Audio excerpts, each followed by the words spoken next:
Today, we're jumping into the life and mind of a true giant of history, Saint Augustine of Hippo. This is a man whose ideas literally built the foundation of Western thought.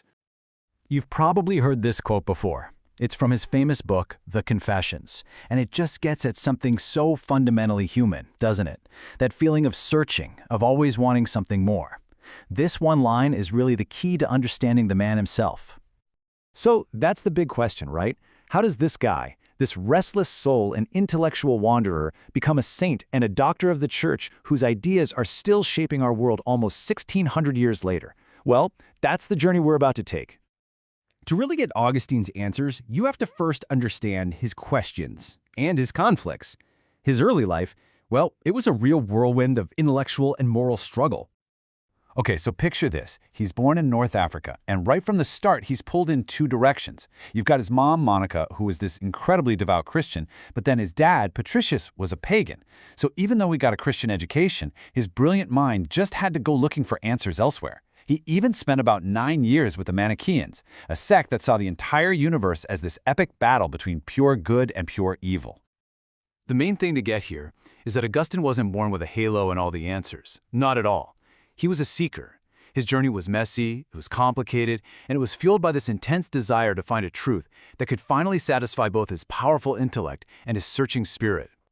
And all that searching, all that wandering, well, it eventually led him to a massive turning point and a final formal commitment to the church. And man, once he found that path, things moved fast. He finally leaves Manichaeism behind, and in 387, he's baptized in Milan by the legendary Saint Ambrose. Just 4 years after that, boom, he's ordained a priest back in Hippo, and by 395, he's the bishop there, a job he'd hold for the rest of his life. But becoming a bishop wasn't the end of the story. In a lot of ways, it was the beginning of where his truly monumental impact starts. So why are we still talking about this guy today? What's the big deal? Well, to put it simply, his influence is almost impossible to overstate. He's known as the greatest of the fathers of the church for a reason. His writings basically charted the course for Christian theology in the Western world for the next 1,000 years. And if you want a really stunning, concrete measure of that influence, get this. In the current Catechism of the Catholic Church, Augustine is the second most quoted person in the entire book. The only person cited more is Thomas Aquinas, who, by the way, built a ton of his own work on top of Augustine's. That is some serious staying power. And his impact was just all over the place. He was a master at weaving together faith and reason, using ideas from Plato to explore Christian theology. He really shifted the center of Christian thought from the Greek-speaking East to the Latin-speaking West. He wrote the Confessions, which is basically the first autobiography ever, and with his book, The City of God, he pretty much invented the whole field of the philosophy of history. But you have to understand, Augustine wasn't just some academic writing essays in a quiet room. His most important ideas were forged in the heat of battle, in intense public debates against what the church considered to be heresies. His most famous fight was against the Pelagians.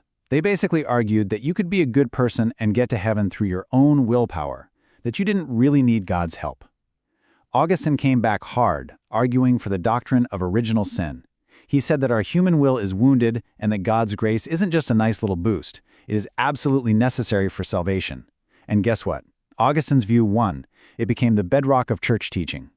He also went up against the Donatists. They believed the church should be this exclusive club for perfect, pure saints only. Augustine's take? Nope. He argued the church on earth is a mixed body of both saints and sinners.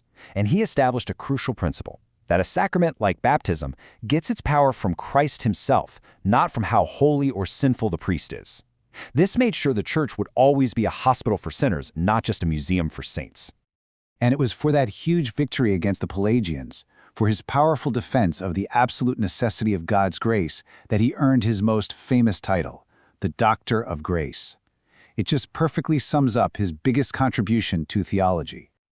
So, when you pull the camera back and look at the whole picture, what does his legacy actually look like? Well, the scope of it is just breathtaking.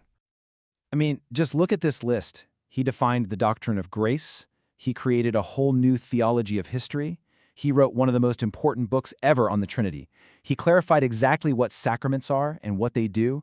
And he did this incredibly deep dive into morality and sin, identifying pride as the root of all our problems and humility as the only cure. His work touched almost every single part of the faith. And this brings us to one of his most powerful and, let's be honest, for some people, one of his most challenging statements. For Augustine, the Bible didn't just appear out of nowhere. He argued that it was the authority of the Church, an authority he believed was passed down from the apostles, that gave him the rock-solid confidence to believe in the Gospels in the first place. Ultimately, Augustine's entire life, all of his work, can be seen as this grand project of synthesis. He was a champion of reason, for sure, but he came to the conclusion that reason alone just isn't enough. For him, true wisdom demanded something else, the humility to trust in an authority greater than your own mind. From a restless heart to a pillar of the faith, his journey leaves us with a question we're still wrestling with today. What is the right relationship between our own reason and the authority of faith?